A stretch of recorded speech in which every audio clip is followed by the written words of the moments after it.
नहीं नहीं, एकादशी है कौन, क्यों इसकी इतनी प्रधानता है, क्यों इसकी पुण्यता है, ऐसा क्या है एकादशी में जो इसकी पुण्यता मानी जाए? कौन है ये जो भगवान नारायण तक एकादशी का व्रत करते हैं? सुभद्रा जी को भगवान जगन्नाथ ने, जगदीश ने एकादशी का व्रत कराया था। बद्रीनारायण भगवान को माता लक्ष्मी ने एकादशी का व्रत कराया था। क्यों? चंद्रायण एकादशी व्रत की माता। एकादशी है कौन? तो कहा जिसको व्रत करने पर भगवान नारायण भी जिसका व्रत करते हो, भगवान माता लक्ष्मी जिसका व्रत करती हो, वो एकादशी है कौन? तो शास्त्र वर्णन करता है महाराज, स्कंद पुराण का सुंदर चातुर्मास्य खंड के अंतर्गत वर्णन आया है महाराज। एक बार भगवान विष्णु आनंद में विराजमान थे, पद्मावती और माता लक्ष्मी दोनों उनके पास में विराजी हुई थी। भगवान लक्ष्मी और पद्मावती दोनों बैठी, एक सिर के पास, एक चरण के पास।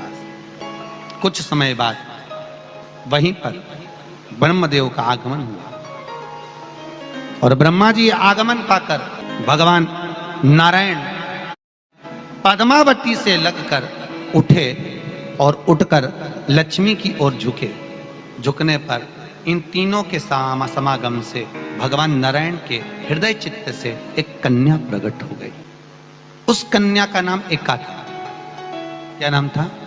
एका। अब 10 उसके गुण इतने प्रबल थे, वो 10 गुण उसके बड़े प्रबल थे कि वो एका जिसको निहारती थी उसको संपदावान बना देती थी।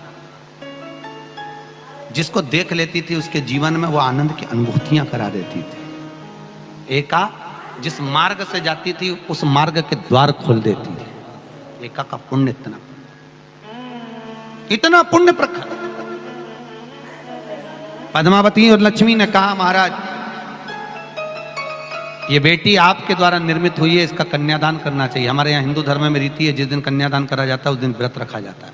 अब आजकल रखते कि नहीं रखते हो मालूम नहीं, और कन्यादान करते समय व्रत रखा जाता है। व्रत रखना, एका का कन्यादान करना है। भगवान बोले कन्यादान करें, किसको दें? एका किसको दी जाए? एका प्रदान किसको करी जाए? पुण्यता किसको दी जाए?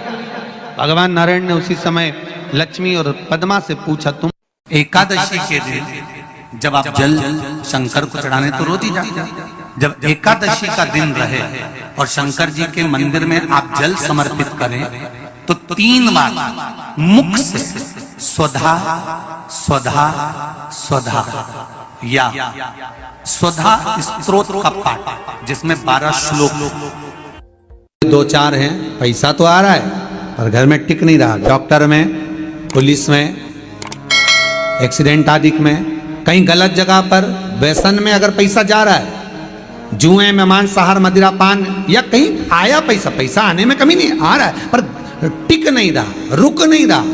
कोई मांगने आ गया, दे दिया, फिर वहां से अपने पास नहीं आ रहा, अपन कह रहे हैं भैया हमारा पैसा लौटा दो, नहीं आ रहा। तो महाराज शिव महापुराण की कथा कहती है एकादशी के दिन गंगा के जल में मात्र 7 बेलपत्री डालकर जो नंदीश्वर भगवान अर्थात जो शंकर जी के शिवलिंग के सामने नंदी होता है, उस नंदी के चरण पर गंगा का जल चढ़ाकर बेलपत्री शिव पर समर्पित कर देता है, उसके घर में रुपया रुकना चालू हो जाता है। फिर वो गलत जगह पर नहीं जाता, गलत स्थान पर वो धन जाएगा ही नहीं। तूने समझा, मांग तुझे क्या चाहिए। एकादशी ने भगवान विष्णु से कहा, नाथ प्रभु वर दे दो, मृत्यु लोक में जो मनुष्य मेरा व्रत करेगा, चाहे जलचर, थलचर, वायुचर या सांसारिक मनुष्य, मेरा अगर एकादशी का व्रत करेगा प्रभु, उसके यहाँ धन धान्य वैभव सुख संपदा बढ़ेगी और उस जीवात्मा को नरक नहीं भोगना पड़ेगा, सीधे वैकुंठ का उसको वास मिलेगा।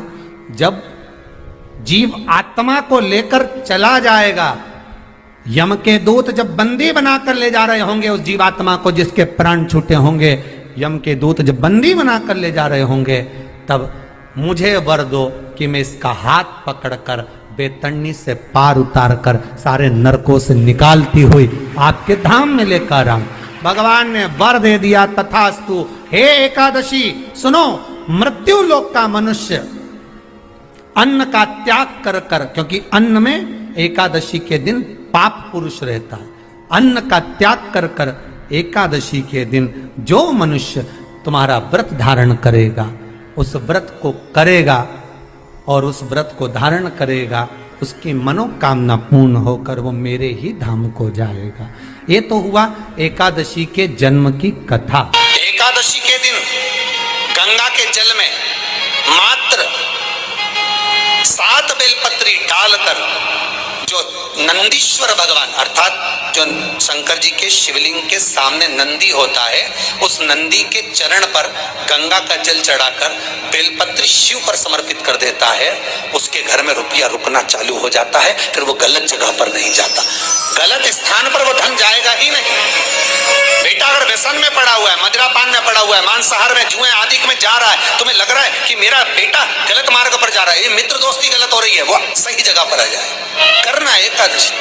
कई लोग इसको धन के लिए भी करते हैं, संपदा के लिए। संपदा के लिए अर्थात जिसका व्यापार नहीं चलता, जिसके घर में पैसा नहीं आता, या नौकरी नहीं लग रही, या सर्विस नहीं लग रही, आप अप्लाई कर रहे हो, जगह जगह जाकर इंटरव्यू भी दे रहे हो और पैसा नहीं आता, तो उसके लिए भी प्रयास किया जाता है। पर उसके लिए यहाँ पर जो धन के लिए करते हैं, उसके लिए विष्णुपदी के लिए करते हैं। मतलब जैसे गंगा के जल में तुलसी के 11 पत्ते डाले जाते हैं और उसको किसी भी नारायण के मंदिर में, राम कृष्ण शिव शंकर नहीं, राम कृष्ण भगवान विष्णु दत्त आदि जितने नारायण के मंदिर हैं, उस मंदिर में किसी भी पात्र में, एक छोटे से पात्र में उसको भरकर रखी आते हैं महाराज। उससे भी जॉब सर्विस नौकरी में सफलता प्राप्त हो जाती है। परंतु वो भी एकादशी को ही होता है। कुछ देर तक पात्र को रखा जाता है, फिर वही पात्र का जल किसी भी वृक्ष के नीचे डाल दिया जाता है, उससे भी नौकरी के लिए फायदा मिलता है। गंगा का जल कोई साधारण नहीं।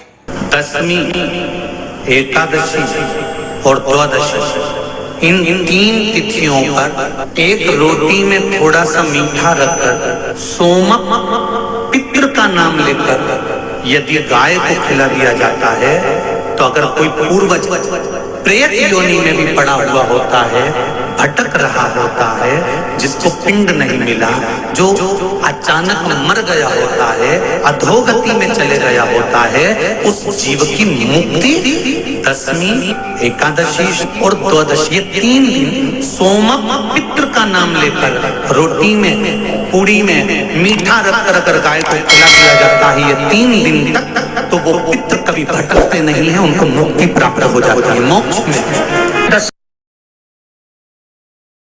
श्री शिवाय नमस्तुभ्यं, श्री शिवाय नमस्तुभ्यं, श्री शिवाय नमस्तुभ्यं, श्री शिवाय नमस्तुभ्यं, श्री शिवाय नमस्तुभ्यं, श्री शिवाय नमस्तुभ्यं, श्री शिवाय नमस्तुभ्यं। ओम नमः शिवाय।